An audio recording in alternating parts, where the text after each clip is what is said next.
ये मेरी उस छोटी सी उम्र में एक बहुत बड़ी असफलता थी जिससे मैं काफ़ी टूट गया था। इससे पहले मुझे एक असफलता मिली थी।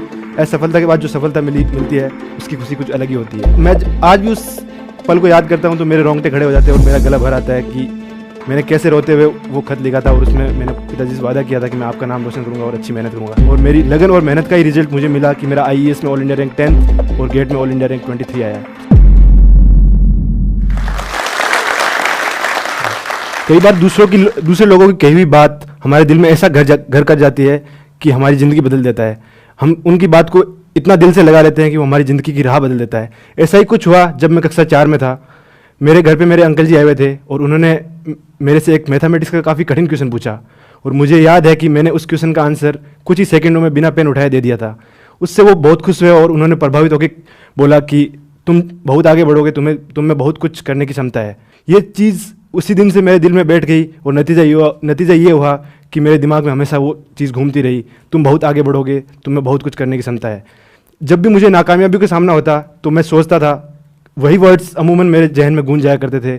और कभी कभी आज भी सोचता हूँ कि अगर उस दिन मैं उनसे नहीं मिला होता या फिर उनका वो पर्सन नहीं सोल्व कर पाता तो आज मैं किसी और मोड़ पे होता। आज अपना टॉक स्टार्ट करने से पहले मैं अपने बारे में कुछ बताना चाहूँगा। मेरा नाम श्रीचंद पूनिया है। मैं बीकानेर के पास मिठड़िया गांव का रहने वाला हूँ। मैंने मेरी पढ़ाई स्टार्टिंग की पढ़ाई वहीं के सरकारी स्कूल से की है और उसके बाद आगे की पढ़ाई मैंने IIT खड़गपुर से सिविल इंजीनियरिंग में की है।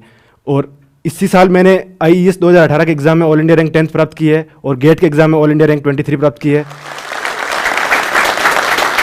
और इसके अलावा इस साल मेरा बहुत सारे PSUs में भी सिलेक्शन हुआ, जैसे IOCL में सिलेक्शन हुआ था, मेरा एयरपोर्ट अथॉरिटी ऑफ इंडिया में सिलेक्शन हुआ था, TSDC में सिलेक्शन हुआ था, इंजीनियर्स इंडिया लिमिटेड में भी सिलेक्शन हुआ था। आज आपके सामने आया हूँ मेरी कहानी साझा करने के लिए कि मेरा माइंडसेट कैसा रहा मेरी इस पढ़ाई के दौरान। उम्मीद करता हूँ कि आपको जरूर इससे कुछ न कुछ सीखने को मिलेगा, क्योंकि मुझे लगता है कि हर किसी की कहानी से कुछ न कुछ जरूर सीखा जा सकता है। जैसा कि मैंने बताया कि मेरी बचपन की पढ़ाई मेरे गाँव के स्कूल में ही हुई। मेरे पिताजी ने बचपन से ही खेती और छोटे मोटे काम करके जीवन वहन किया और मेरी माताजी और मेरे सिस्टर्स ने भी मेरे लिए बहुत सारे सेक्रीफाइसेस किए। जो आज मैं आपके सामने खड़ा हूँ, मैं उनकी बदौलत ही खड़ा हूँ। मैं मेरी पूरी पढ़ाई का श्रेय इन्हीं सब लोगों को देना चाहता हूँ। बचपन से ही मुझे मेरे पिताजी पढ़ाई के लिए बहुत मोटिवेट करते थे, हम सब भाई बहन को, कि तुम लोग पढ़ के ही अपनी ज़िंदगी में कुछ बदलाव ला सकते हो, अन्यथा नहीं ला सकते हो। तो उसी चीज़ के कारण मेरे बचपन से ही पढ़ाई में बहुत अच्छी रुचि रहने लगी। और जब मैं कक्षा 3 में था तो मुझे नवोदय विद्यालय के बारे में पता चला कि क्योंकि मेरे उस बड़े भाई का उसी टाइम नवोदय विद्यालय में सिलेक्शन हो गया था, तो मैंने भी उसी दिन सोच लिया था कि मुझे भी नवोदय विद्यालय में ही जाना है। कक्षा 5 में नवोदय का एंट्रेंस एग्जाम लिखना है। मैं उसी दिन से नवोदय का एग्ज़ाम लिखने लग गया था, एग्ज़ाम की प्रिपरेशन करने लग गया था। और मुझे याद है कि उस समय हमारे गाँव में लाइट नहीं हुआ करती थी, तो हम चिमनी की रोशनी में बैठ के पढ़ा करते थे। और गाँव का माहौल भी उतना अच्छा नहीं था कि पढ़ाई के लिए उतना अच्छा माहौल नहीं था, क्योंकि आसपास सभी लोग अशिक्षित थे। और मैं कड़ी मेहनत करता रहा 2 साल। मुझे याद है कि जब मेरे दोस्त खेल रहे हुआ करते थे तो मैं उस समय पढ़ाई कर रहा होता था। मैंने पूरी लगन से नवोदय का एंट्रेंस एग्ज़ाम लिखा और मैं उसमें विफल रहा। ये मेरी उस छोटी सी उम्र में एक बहुत बड़ी असफलता थी जिससे मैं काफ़ी टूट गया था। लेकिन जो आज मैं आपके सामने खड़ा हूँ, कहीं ना कहीं इस असफलता का बहुत बड़ा योगदान रहा है, मुझे ऐसा लगता है। सब पूरे गाँव को पता था कि मैं नवोदय का एग्ज़ाम लिख रहा हूँ, तो सब लोगों ने, जब उनको पता चला कि मैं विफल हो गया हूँ, तो सब लोगों ने मेरा मजाक उड़ाना स्टार्ट कर दिया, क्योंकि बड़े भाई से कंपेयर करना स्टार्ट कर दिया कि तुम तो बहुत कमज़ोर हो, तुम कुछ नहीं कर सकते ज़िंदगी में, तुमसे कुछ नहीं हो पाएगा। तो ये सब चीज़ें मैं सुनता था, लेकिन दिल और दिमाग में मेरे को नवोदय में जाने की इतनी ललक थी कि मैंने फिर से 3 साल कड़ी मेहनत की और 8वीं क्लास में मैंने फिर से नवोदय एग्ज़ाम लिखा और इस बार मैंने पूरे डिस्ट्रिक्ट में टॉप करके दिखाया। मेरे हिसाब से ये सक्सेस मेरे लिए सबसे इंपॉर्टेंट था, क्योंकि इतनी खुशी मेरे को जब मेरा IIT में सिलेक्शन हुआ तब नहीं हुई, ना ही मेरा IAS में सिलेक्शन हुआ तब भी नहीं हुई, क्योंकि इससे पहले मुझे एक असफलता मिली थी। असफलता के बाद जो सफलता मिलती है उसकी खुशी कुछ अलग ही होती है।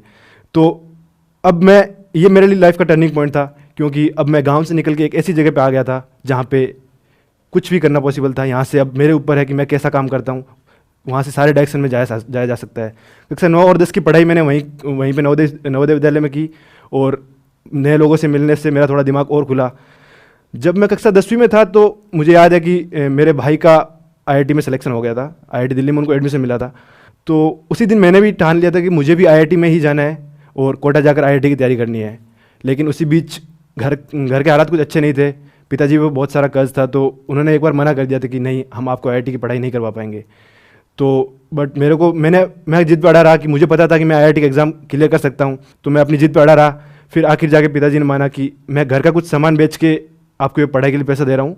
हालांकि मुझे स्कॉलरशिप मिला था, पढ़ाई का फ़ीस भी काफ़ी कम था, 22,000 रुपये था। उस 1 लाख रुपये फ़ीस हुआ करती थी और 22,000 रुपये मेरा फ़ीस लग रहा था।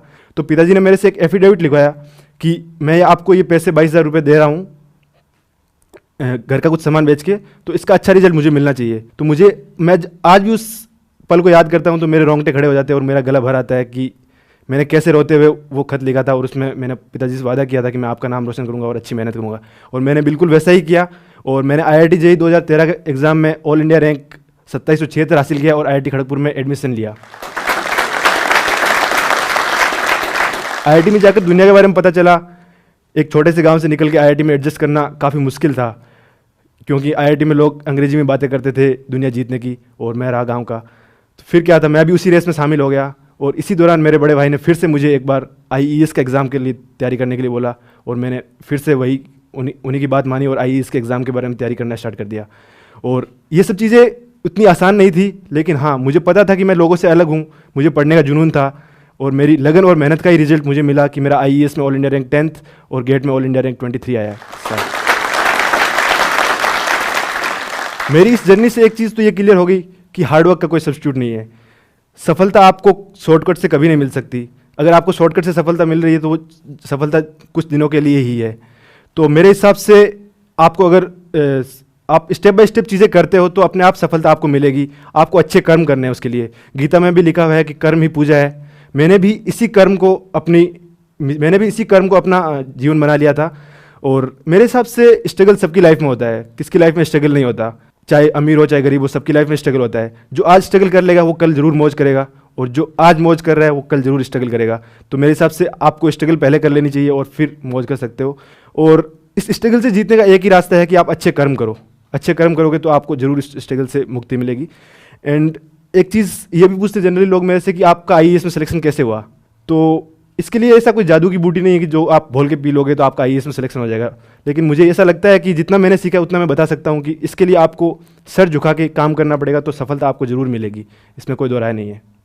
ज़िंदगी में अपने को अगर कुछ बदलाव लाने हैं तो उसके लिए हमें कुछ नया करना पड़ेगा, कुछ अलग करना पड़ेगा, उसके लिए कुछ कर्म करने पड़ेंगे।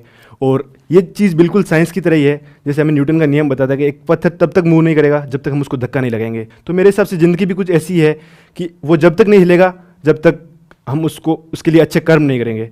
तो आप अच्छे कर्म करके ही ज़िंदगी में कुछ बदलाव लाया जा सकता है। और एक चीज़ मैं ये भी बताना चाहूँगा यहाँ पे कि बचपन से ही मेरे पिताजी मुझे बोलते थे कि आपको आईएएस, इंजीनियर, डॉक्टर बनना है।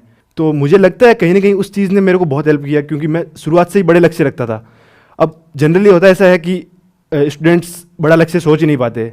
तो अगर आपने बड़ा लक्ष्य सेट कर लिया है तो आपका 50% काम वहीं पे हो गया, बड़ा लक्ष्य सेट करना। और बाकी का 50% है कि आप अच्छे कर्म करोगे तो आपको ज़रूर उसका रिजल्ट अच्छा मिलेगा। और उसके अलावा मैं ये चीज़ जब मैंने आज से पहले कभी पब्लिक स्पीकिंग नहीं की थी, तो जब जोश टॉक से न्योता आया तो एक बार घबरा गया था कि इतना बड़ा प्लेटफॉर्म इतने लोगों के सामने कैसे बोला जाएगा। लेकिन फिर सोचा कि हाँ, इतना अच्छा प्लेटफॉर्म है, यहाँ से लाखों लोगों को प्रेरणा मिल सकती है। क्योंकि मुझे मेरा किस्सा याद आया कि मुझे कहाँ से प्रेरणा मिली थी। एक्चुअली जब मैं नवोदय विद्यालय में